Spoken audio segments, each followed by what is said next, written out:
Hey, good morning, everyone. My name is Stephen Wright, and I am the founder of AI Workflow Labs. And this is my very first webinar, and I'm really happy for everyone joining to listen to this topic today. I think it's a very relevant topic, and I think you're all going to get a lot out of it. The topic for the webinar today is why your customers are leaving for shops that charge the same or more. And what it is a data-driven look at what is actually pushing customers out of dealership service departments. A little bit of background about me. I spent 10 years in HR and operations, but the most recent company I worked at was a managed service provider, or an MSP. And on top of my general HR duties, I also had to perform another specific task that fell outside of HR. Every technician we had wrote a ticket that was sent to the client, and that ticket went through me before it was billed. So if it had the wrong contract, the wrong hours, bad writing, whatever, I corrected all of that. We did train them on everything. Some got it and did really well, others never did. The ones who never did, well, the sloppiness never cost them anything. Every mistake got fixed before the client ever saw it. The training didn't stick because the system didn't require it. The system had me instead. So that pattern led me to study how businesses lose money through broken processes. And since I spent some time in the automotive industry in car sales and F&I, the industry I focused on was automotive retail, and more specifically, the service department, or what we like to call the service drive. Here's what makes this personal to me. In 30 plus years, I've owned 18 cars. Now, that is a lot of cars, I know. I'm a certified car nut, and I've said that in some of my posts. I love cars. Now, every single one of those vehicles, once the warranty was over, I stopped going to the dealership. I would then go to an independent shop. I would use up the free services that the dealership would give me, or if I had to go back for something warranty related, I'd go back. But once that was done, I was out the door and I'd find an independent shop and use that instead. So not once in those 30 years did a dealership keep my business. I want to talk about my most recent example. I took my 2016 Mazda CX-5 in for its 60K service. What that service consisted of was a cabin air filter, engine air filter, synthetic oil change, and wiper blades.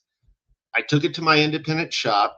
I've known the guy that works there for 30 plus years. I've known his wife. They're like family to me. Took it in, got it all fixed up, bought it home. But after the service, just out of curiosity, I looked up what the Mazda dealership would have charged for the same work that I had at the independent shop. Now, the independent shop charged me $296. But what I found at the Mazda dealership actually really surprised me. So here's what the dealership would have charged compared to my independent service. I paid $296. The Mazda dealership was as low as $240. So I paid $56 more at an independent shop. Now, $56 is not a small amount of money. That's a big chunk of change. And I never once even considered going to the dealership. It wasn't on my radar and it didn't exist as an option in my mind. Now, if we have time for comments at the end of this webinar, drop them into the comments and we'll get to them. But I want to know how many of you have done the same thing as me. Once the warranty is over on your vehicle, you find an independent shop and take it to an independent shop instead of the dealership. I'd also like to know how many of you continue to go to the dealership, because that's also important to me to know that kind of information. For me, it was not about money. It was always about experience. And let me give you an example. Back in February, my Lexus was due for its first free service. My Lexus gets a service every 6 months or 5,000 miles, whatever comes first. So I took it to the local Lexus dealership, and they got me in and out in an hour. So I was pretty happy, but things started to unravel when I got back into my car to leave the dealership. All my personal settings had been changed. The rear sunshade was up. The AC was blowing ice cold in February. But the most damning thing that I saw was that my auto headlights, which I had kept to be auto on, had been switched off. Now, I'm a certified car nut. I've told you guys all that. So the minute I get into my car, I'm going to check all my settings to make sure they're back to what they should be. But it made me think that a lot of people, a lot of drivers out there, they set that auto on and then they forget about it. So if the dealership turns it off, they might not notice it. And then they're out there driving at night with their lights on. And that's just a huge liability for the dealership. And it's a danger to the actual customer. The other thing that really kind of upset me was I had taken my car in at 4,200 miles, and they said right on the invoice it said they reset the maintenance lights. Well, as I closed in on 5,000 miles, all those maintenance lights came on, and then I had to spend 30 minutes of my day fixing those maintenance lights and making them go away. It culminated in me leaving a 2-star Yelp review at the dealership. Now, 3 years ago, I had an experience at a BMW dealership that was so painful, I don't have time to talk about it in this webinar. And also, I just had my second Lexus service done 2 days ago, and I'm going to talk a little bit about that later in the webinar. But these were both warranty visits. They were free, and I'm not giving it free. I had no choice. But the moment I get to choose, I'm going to leave and I'm going to go to a different shop, an independent shop. Now, I'm not unique. I am the pattern. If I'm doing this after 18 cars in 30 plus years, how many other people are doing the exact same thing? I never compared prices. I never checked the dealership menu. I just assumed the dealership was more expensive because that's the story I carried in my head for 30 years. Now, most people will never go back and look at the numbers. They make the decision once and it sticks. So the question is, why are so many of us making this decision? And what is it about the experience that pushes people out permanently? So here's the assumption that everyone shares. Dealership principals share it, GMs share it, dealership employees share it. And the assumption is dealership service departments are more expensive than independent shops. It is wrong. And I already proved that earlier in the webinar with what I would have paid at the Mazda dealership instead of the independent shop. Per Cox Automotive data 2026 fixed operations study, the dealership average service cost is $261 per service, while the independent shop is $275 on average. So the independent shop is actually $14 more on average. The place we all assume is cheaper is actually charging us more money. I wanted to go back to the CX5 service really quick and talk about the line-by-line items and what it cost me at the independent shop and what it would have cost at the dealership, so we get an idea of the two separate costs. So the cabin air filter at the independent shop was $128 installed with labor. It would have been $62 at the Mazda dealership. The engine air filter was about $70. It would have been $50 at the dealership. The oil change itself was more expensive at the dealership, and the wiper blades were about a wash. So item by item, the dealership was cheaper within a few dollars, and I never looked, I never checked. I just assumed the dealership was more expensive.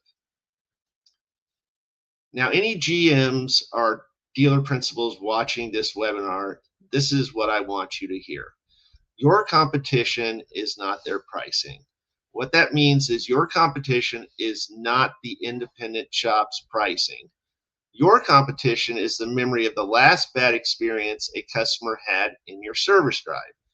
And that memory is more powerful than any coupon, more powerful than any mailer. And how many of us have gotten those coupons or mailers in the mail and we see them and we just toss them in the trash?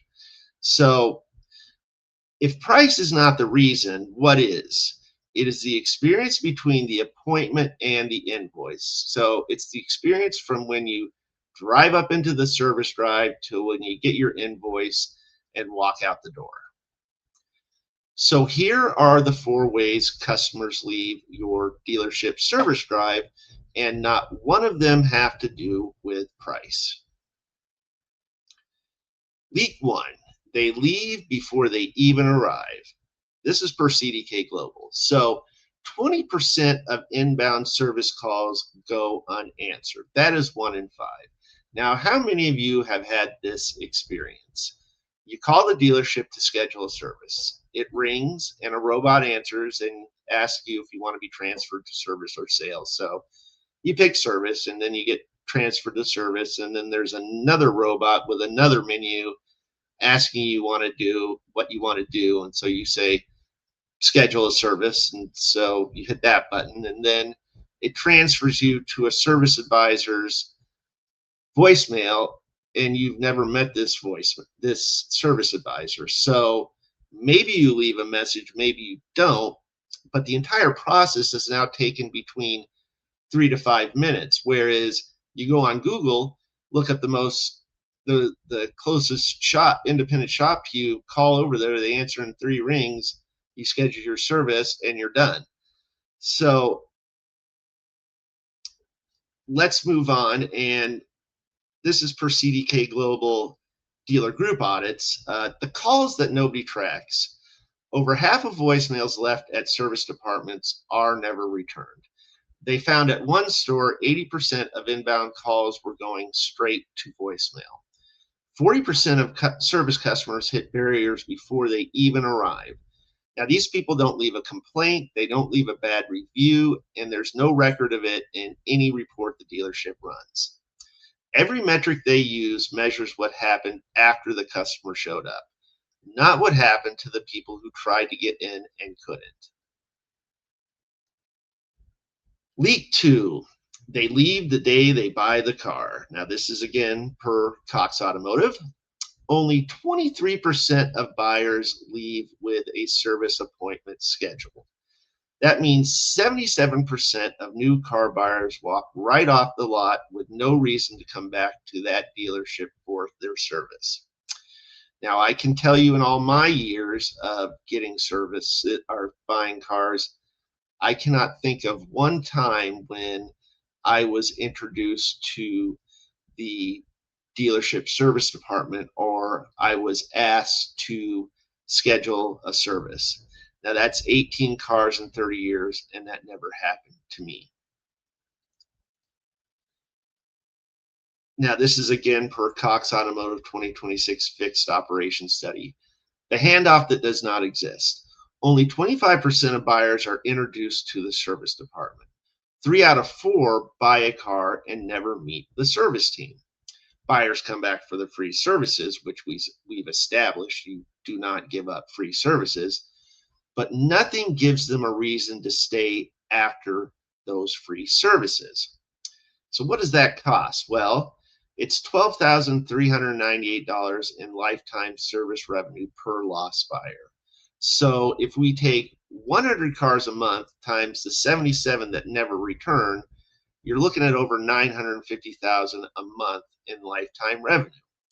You've got the sales department over here celebrating because they had a record month of sales, but nobody notices what the service department never got, which was meeting the new buyer or getting a service scheduled for their vehicle.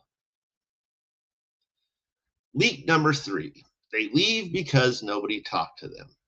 So this is per DriveSure 2026 service retention report. Retention dropped 18 points after the first visit. It fell from 72% before to 54% after.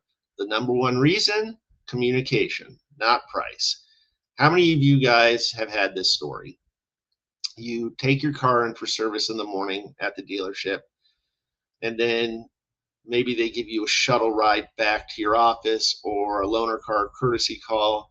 You go back to work or you go home, and you just don't hear anything all day about what's going on with the service on your vehicle. So maybe you call late in the afternoon and they say, oh yeah, it's ready, and you wonder why they didn't call you, or they wait all day to call you back to tell you it's ready, and then you've got to make plans at the end of the day to go pick your car up.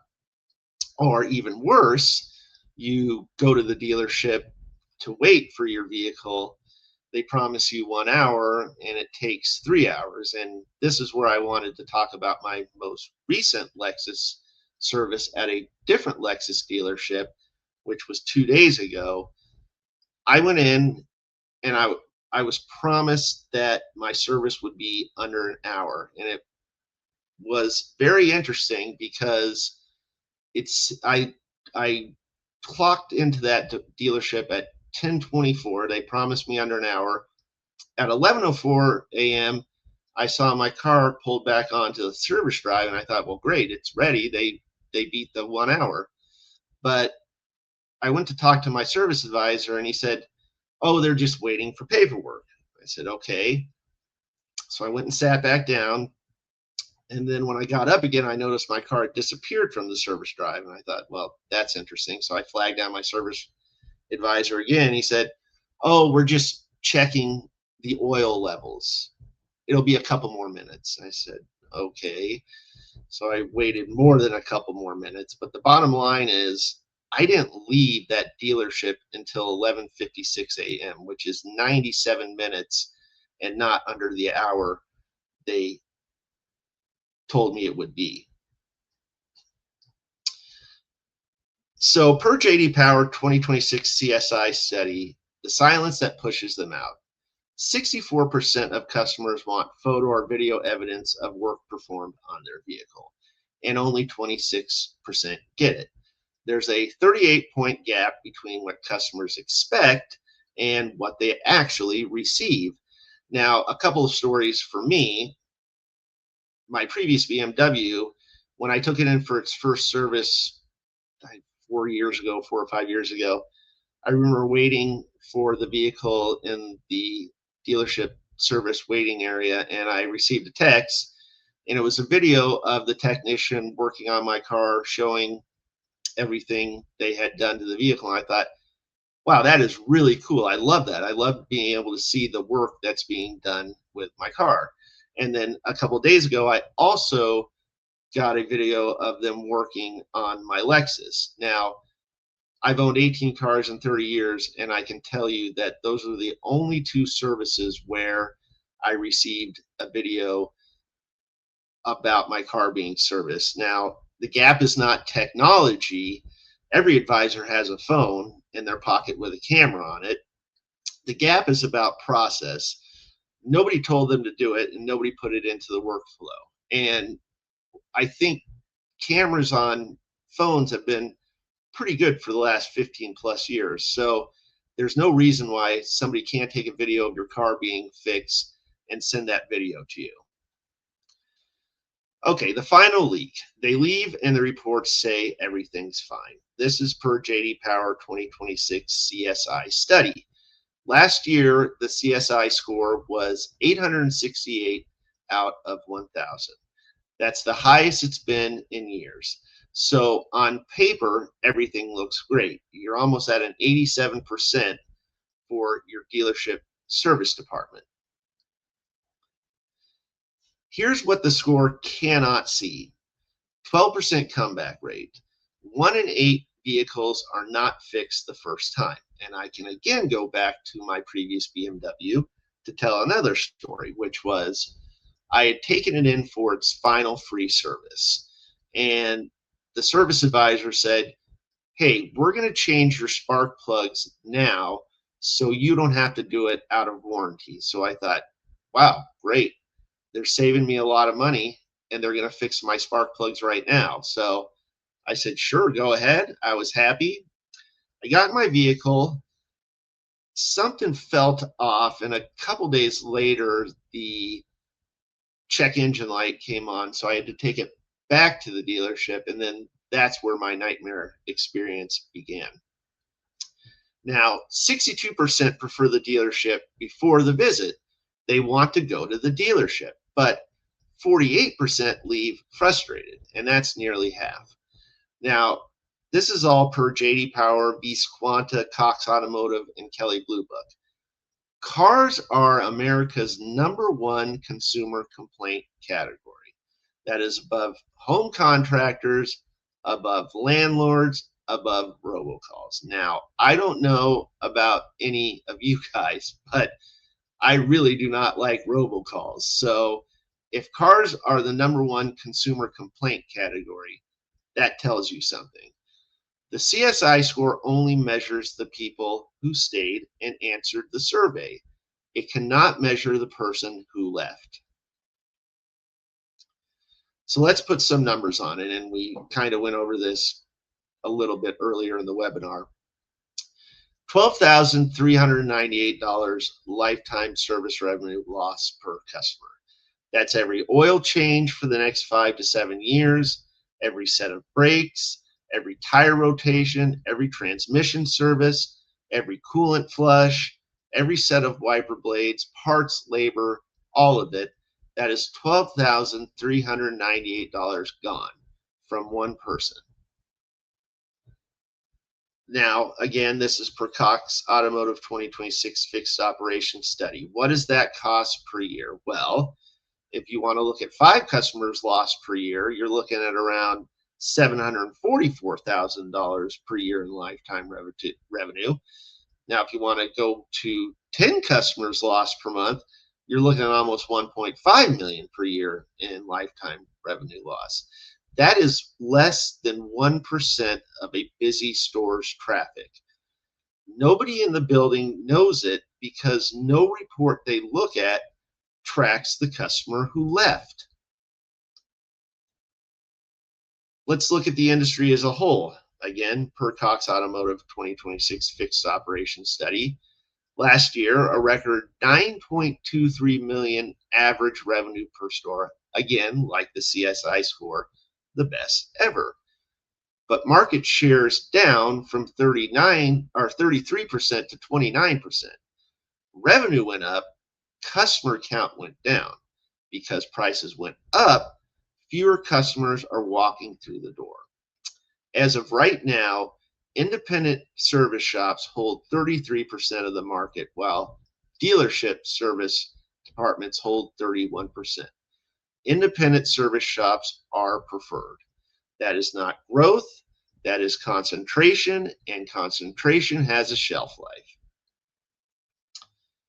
So this slide is important to me, and we're going to go through it very quickly. It was never price, and I think I've proved to you during the webinar for me, it was never price. It was whether someone answered the phone, and we've established that it's very hard to get through to dealerships. Whether anyone introduced them to the service team. I was never introduced to the service team or asked to make a service appointment. Whether anyone communicated during the visit. I've talked about the communication issues that I've had in my dealership visits, whether they felt like they mattered or felt like a number.